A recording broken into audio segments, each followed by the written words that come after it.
Kemudian di masa-masa tahap penyeleksian ini, Hmm? Anda dilibatkan nggak sih sebagai apa gitu? Atau apa? Oh iya jelas, sangat luar biasa banget nih tugasnya cukup Iya. cukup lumayan berat tapi nggak apa-apa. Heeh. Demi Duta Genre Pekalongan nggak apa-apa gitu Oke, ya. oke. Jadi memang saya ditugasi untuk mementoring nih calon duta-dutanya ya. Mm-mm. Jadi biar mereka layak untuk menjadi duta genre Kota Pekalongan seperti Oke, itu. oke Jadi seperti itu. nanti ada sesi intens kelasnya Mm-mm. selama 1 bulan Mm-mm. setelah tanggal 10 setelah seleksi tahap satu nih. Nanti seleksi tahap satu dari 40-an peserta itu nanti dipilih 6 besar. Oke. 6 besar itu 6 pasang ya maksudnya. Mm, mm. Dipilih 6 pasang, kemudian 6 pasang ini kita karantina Karantina di selama 1 bulan. di Jadi karantinanya itu nggak nginep ya. Oh, nggak Jadi nginep. Oke. kayak makul gitu, namanya Oke. intense class kayak Oke. gitu. Jadi selama hari Senin sampai Jumat selama bulan puasa. Selama bulan Jadi puasa. selain uji materi kita juga uji iman ya. Uji iman, Yang oke. batal Iya. kita coret. Iya. Enggak, Absen. jangan, jangan ya. Ya, Ya gitu. kemudian ini sudah tahap seleksi. Mm-mm. Ya, dari pendaftar ada berapa yang? Cowok cewek untuk jumlah pendaftarnya 48 ya Oke, pesertanya. 48. Ya, Mm, ya. Terus gitu. totalnya berarti ya? Totalnya 48 Total. antara Ya. cowok sama Ya, cewek. ya. Sekarang diseleksi menjadi Akan diseleksi menjadi 6 pasang. 6 Enam pasang pasang. itu berarti 12 orang. Cowok Oke. 6 dan cewek 6. Mm, mm, mm. Ya, dari mereka para calon duta genre ini. Ya, biasanya mereka menampilkan keahlian apa saja ya?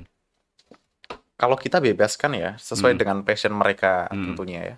Kalau yang paling banyak itu biasanya nyanyi sih. Nyanyi, Nyanyi gitu. nyanyi. Ya, kalau misal tarian adat atau apa? Ada. Nari, tari, terus puisi, Oke, storytelling itu tuh oke. paling banyak biasanya. Mm-mm, Biasanya. mm-mm. Ya, Kalau yang jarang kayak stand up comedy itu jarang. Jadi jarang. kayak pas tahunnya saya tahun 2019 pas pemilihan di Duta Genre Kota Pekalongan itu Ah, stand up comedy hanya saya yang menampilkan itu oke, gitu. oke. Jadi memang dari dulu sudah ada prinsip kayak kata-katanya Bang Panji nih, jadi Hmm. sedikit berbeda lebih baik daripada sedikit lebih baik gitu. Oh, gimana gimana? Jadi Sedikit berbeda? sedikit berbeda Ah, lebih baik daripada sedikit lebih baik gitu. Jadi oke. kenapa saya menampilkan stand up comedy? Karena nggak ada saingannya. Ah, gitu ya. Jadi itu nggak Iya, hanya iya. sedikit berbeda, jauh berbeda. Ah, ah, ah, ah. Saya nggak bilang itu lebih baik daripada yang lain, Iya, tapi itu iya. lebih berbeda. Ah, ah. Kalau saya nggak bisa membuat juri terpukau, Mm-mm. setidaknya juri bisa ketawa ketika lihat Oke, saya. oke. Dan pada saat itu juri ketawa nggak? Oh, ketawa jelas. Ketawa. Oke, Banyak Anda. peserta yang ketawa juga. Oke, Tapi kan oke. gini ya, kalau semisal stand up comedy lucu, juri ketawa kita seneng. Oke. Daripada kita mau nampilin nyanyi, kemudian fals, yang lain ketawa itu Ya. yang nyanyi Ah, tekanan gitu batin ya. gitu. Ya, ada kelebihan kekurangan ya dari tiap penampilan Iya, kita. ya makanya kalau semisal teman-teman mau nampilin nyanyi, Mm-mm. tujuannya jangan bikin audiens ketawa, Tapi, memukau audiens atau oke, juri gitu kan. oke, oke. Kalau nyanyi terus tujuannya pengen audiens ketawa ya Mm-mm, mm-mm. otomatis kalian nyanyinya jelek gitu Oke, kan. iya, Gitu. iya. Ada spesifikasi khusus nggak sih, Yan? Misal misal kamu kan stand up ya, Iya. ya. Kamu kemarin itu bawain apa? Ada spesifikasi khusus atau memang pure dari materi kamu sendiri, nggak ditentuin dari juri? Jadi sebenarnya untuk penampilan minat bakat sendiri itu Hmm, nggak ditentuin ya oke. sama juri dan kita juga nggak harus menampilkan minat bakat sesuai dengan substansi genre. Tapi Oke. kalau semisal kita menampilkan bisa mengkolaborasikan dengan substansi genre itu Hmm, pasti poinnya jauh lebih tinggi daripada hmm, yang mereka nggak ada substansinya hmm. gitu. Iya, ya. Waktu itu bawain materi apa? Waktu itu materi tentang narkoba ya, udah Ah, lama oke, juga sih, oke, oke. jadi agak-agak lupa juga Iya, gitu. iya. Jadi apa ya kalau tentang narkoba, jadi narkoba itu dibikin lucu gitu ya. Kita menertawakan narkoba loh di Iya, iya, stand up comedy itu. iya. Terus waktu itu kalau nggak salah ada salah satu jokes yang tentang bakso beranak kayak gitu ya. Ah, oke. Kalau penjualnya ikut KB pasti anaknya dua gitu. Pokoknya ada kayak gitunya lah gitu ya. Kalau diingat-ingat cringe juga sih Keren, sebenarnya. ya, ya, ya. Tapi juri ketawa semuanya ya. Tapi Banyak yang ya ketawa. karena Waktu memang pas seleksi hanya stand up comedy biasa, tapi kalau mm-mm. pas di grand final Ya. stand up comedy aku konsep dengan drama gitu ya. Oke. Jadi Gimana tuh konsep? stand up comedy dengan drama itu? Karena memang pasangan saya waktu itu Pipit, dia kemampuannya storytelling. Jadi Oke, gimana caranya agar storytelling dengan stand up comedy itu nyambung gitu. oke. Akhirnya kita konsep nih dengan drama gitu ya. Mm-mm, mm-mm. Jadi kalau memang seorang komika, aku rasa aku sendiri nggak mau mengakui diri sebagai komika ya. Iya. Kebetulan waktu itu hanya menampilkan minat bakat stand up comedy aja. Heeh. Tapi aku sendiri bukan orang dari komunitas stand up comedy itu bukan. Mm-mm. Hanya otodidak aja. Jadi Iya. waktu itu pas menampilkan stand up comedy di Grand Final sempat bingung juga nih. Ini Iya. gimana caranya stand up comedy dengan storytelling biar biar bisa bersatu nih gitu kan. Oke. Ya, kita akhirnya dengan konsep drama.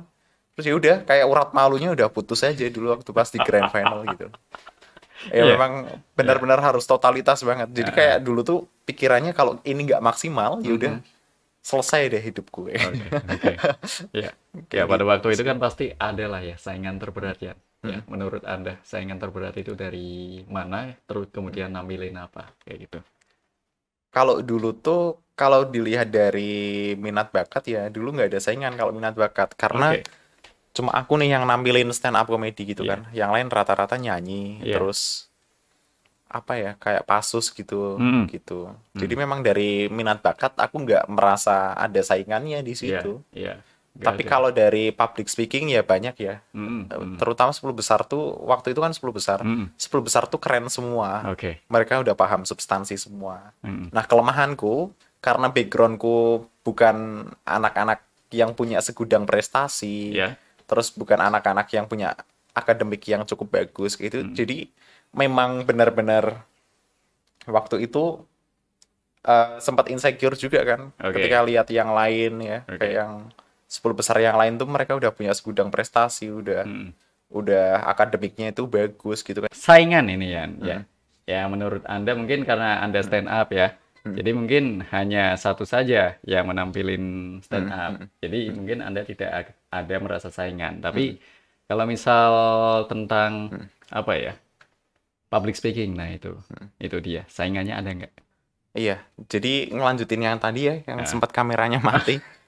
Jadi memang gini, kalau dilihat dari track record prestasi, track record bidang akademik, saya yakin yang lain tuh keren-keren semua. Oke. Prestasi, mereka punya segudang prestasi, akademiknya keren-keren semua, dan itu pengaruhnya apa? Ketika, apa bedanya dengan saya yang punya, dengan saya yang secara notabene nggak punya segudang prestasi dan bidang akademik yang cukup baik. Pengaruhnya adalah kapasitas otaknya yang berbeda. Oh, itu. Cara belajarnya juga berbeda Iya, gitu kan. iya. Otomatis berbeda dengan yang lain.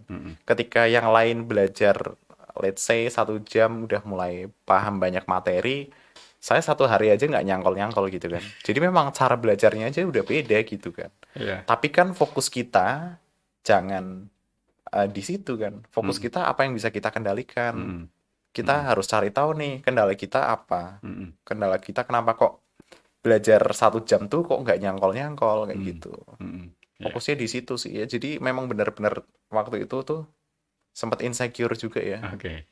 Kayak gitu sih. Seorang Dan duta influencer bisa insecure dulu dulu. waktu pas Kalau- pas audisi di tingkat kota sempat insecure Iya, juga. iya. Kalau sekarang Ya wajar sih sebenarnya ya kalau insecure ya. Saya sekarang pun ya kadang-kadang ya kadang-kadang. insecure, iri, dengki. Iya, iya. Sama siapa biasanya insecure itu? Eh, Kalau ya sekarang pasti sekarang ya sebagai sekarang. duta influencer ya. Ini kan pastinya ada yang lebih baik istilahnya seperti itu ya. Kalau sekarang sama siapa?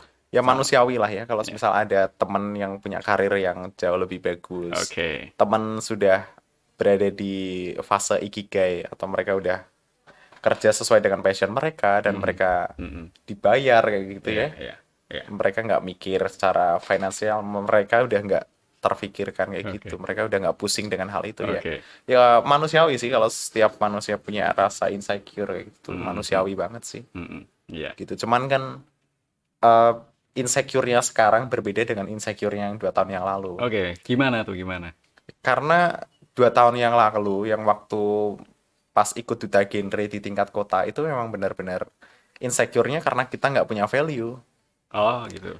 Kayak gini, jadi setiap manusia kan sebenarnya setiap manusia punya value ya. Jadi waktu itu mungkin punya value tapi kitanya aja yang nggak sadar kayak gitu kan. Jadi kayak value dalam hal prestasi, bidang akademik kayak gitu memang benar-benar nggak punya yang waktu itu kan, waktu maju ke duta genre tingkat kota tuh memang benar-benar kita kayak modal niat aja gitu loh. Beda banget sama yang lain. Jadi kayak yang waktu itu dinobatkan sebagai juara, jadi kayak memecahkan rekor satu-satunya duta yang minim prestasi dan bisa juara gitu.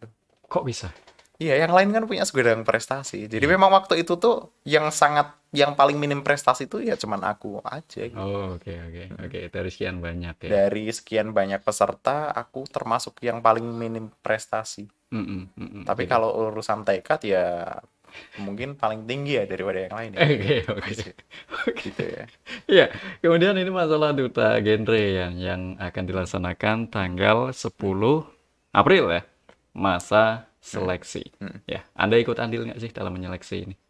Nanti iya sih, Iya. Nanti ikut menseleksi. Jadi kan nanti kan pasti dari dinas sosial sebagai jurinya pasti menanyakan nih ke kita nih pendapatnya gimana gitu. Iya. Menurut Mas Yani gimana? Pasti kan ada kata-kata seperti itu kan. Ya kita hanya menilai aja. Maksudnya kita ikut andil cuman nggak begitu besar. Untuk poin penilaiannya tetap yang paling besar ada di juri gitu sih. Iya. Gitu. Kalau nanti ada nggak kriteria khusus atau apa gitu tentang duta genre ini?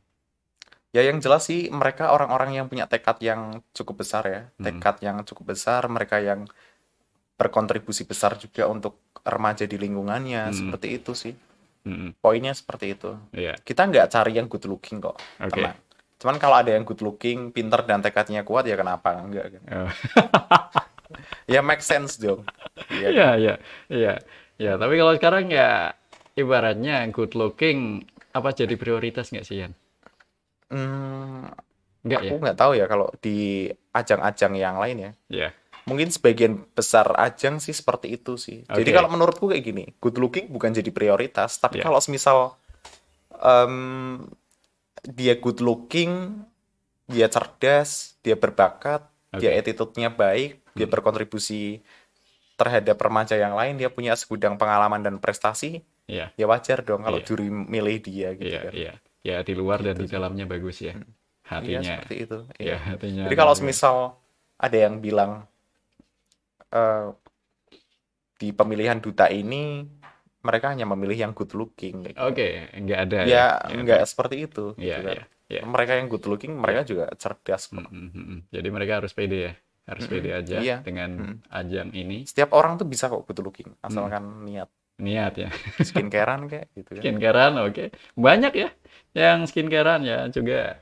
Banyaklah perawatan-perawatan sekarang di masa ini seperti itu. Kemudian harapan buat mereka ini yang mau tampil dan juga ditetapkan sebagai duta genre tahun 2021 Kota Pekalongan seperti apa? Jadi pesan saya sih teruslah berkontribusi terhadap PIK remaja atau remaja-remaja sekitar kalian. Galilah pengalaman sebanyak mungkin ya. Terus jangan menyerah. Teruslah belajar karena ingin juga, karena ingin dan kalian mau. Jangan sampai kalian belajar karena ada tekanan lain ya. Entah misal di organisasi PIK-nya disuruh ketuanya, dipaksa, diintimidasi mungkin. Ya mungkin. Kan ada beberapa duta yang maju bukan karena keinginan sendiri. Tapi karena itu karena tadi. ada tekanan lain gitu. Oh gitu ya. Tekanan apa biasanya sih yang pengen ngerti itu, pengen tahu gitu ya. Biasanya kan dalam sebuah organisasi siapa sih ketua yang nggak mau kalau semisal kontingen dari organisasinya mau juara? Iya kayak gitu ya. Jadi akhirnya duta ini mereka ada beban gitu kan. Karena ada pressure dari ketuanya. Berarti karena dipaksa ya? Dipaksa untuk maju di duta genre walaupun... Ya bisa dibilang seperti itu. Tapi kan bagi mereka yang juara, mereka rata-rata bukan maju karena terpaksa, tapi memang karena tekadnya yang kuat aja. Tekad, motivasinya yang kuat. Karena itu memang pondasi awal. Kalau tekadnya udah nggak begitu kuat, ya susah gitu kan. Dan teruslah belajar, teruslah berkarya, dan menjadi inspirasi bagi remaja Indonesia. Iya, itu dia ya. Baik, terima kasih untuk Mas Ahmad Yani ya. Thank you, sama-sama. Ya, yang sudah hadir di podcast ini. Podcast sebenarnya perdana, Mas. Belum ada namanya ya? Belum ada namanya. Belum Jadi kepikiran namanya. barangkali seorang duta influencer ya, ini punya rekomendasi nama podcast ini mau apa sih? Ini spontan sekali ya ditanya kayak gitu ya. Saya juga belum kepikiran gitu ya. Ya, jadi kalau misal nanti ya Mas Yani jadi apa gitu ya. Kalau misal ada orang lain juga jadi apa gitu, usaha dan lain sebagainya boleh mampir di sini ya. Jadi kalau Mas Yani mau promoin usaha juga boleh, Mas. Oke, bisa. Ya, Saya ya. promoin diri saya sendiri aja. Saya masih jomblo kebetulan. Ya, oke. Untuk sekarang masih jomblo ya? Untuk sekarang. Iya. Nggak tahu 1 jam ke depan gimana. Oh, ada. Oh, ya janjian gitu ya. Oke, baik, terima kasih Mas Ahmad Yani atas informasi yang Anda sampaikan mengenai kilas balik perjalanan dari Ahmad Yani ya. Kemudian duta genre ya yang akan dilaksanakan proses tahap seleksi tanggal 10 April nanti di Kota Pekalongan. Ya, di Kota Pekalongan. Ya, seleksinya di mana tempatnya, Mas? Di Aula PKK. Aula PKK Kota Pekalongan, di mana itu jalan? Kalau jalannya aku kurang tahu nih namanya apa. Oke, tapi di Ancer-Ancer aja. Di dekat Stadion Keraton, Stadion Hugeng. Oke, dekat SMK 2 itu berarti ya. Iya, di sebelahnya Stadion Hugeng. Iya, ya sebelah selatan berarti ya. Oke. Dan pantengin terus nih Instagramnya Forum Genre Kota Pekalongan. Oke. Gitu ya, jadi bisa di stalking. Barangkali mereka ngadain live Instagram juga terkait dengan pemilihan duta genre. Iya. Ada giveaway nggak sih? Belum kepikiran kebetulan. Belum kepikiran, oke. Untuk grand finalnya tanggal 12 Juni juga, insya Allah. Oh, grand final duta genre tanggal 12 Juni, insya Allah. Oke. Dilaksanakan di? Kita masih berusaha ngelobi dengan hotel, nanti tinggal atau kalau nggak nanti di gedung Amarta, di gedung DPR gitu ya. Oke. Nanti di stalking aja. Iya. Oke. Ya, semoga dan lancar. Follow ya. Instagram saya juga. Oke, ada itu ya, Ahmad Yani ya. Ahmad Yani. Ini di bawah kayaknya udah ada. Udah. Okay. Baik, terima kasih Mas Ahmad Yani ya. Okay. Semoga lancar semuanya, acara lancar, karir lancar ya, bisnis juga lancar, pacar lancar, alhamdulillah ya. Amin. Ya, kita ketemu lagi di podcast berikutnya. Wassalamualaikum warahmatullahi wabarakatuh. Waalaikumsalam warahmatullahi wabarakatuh.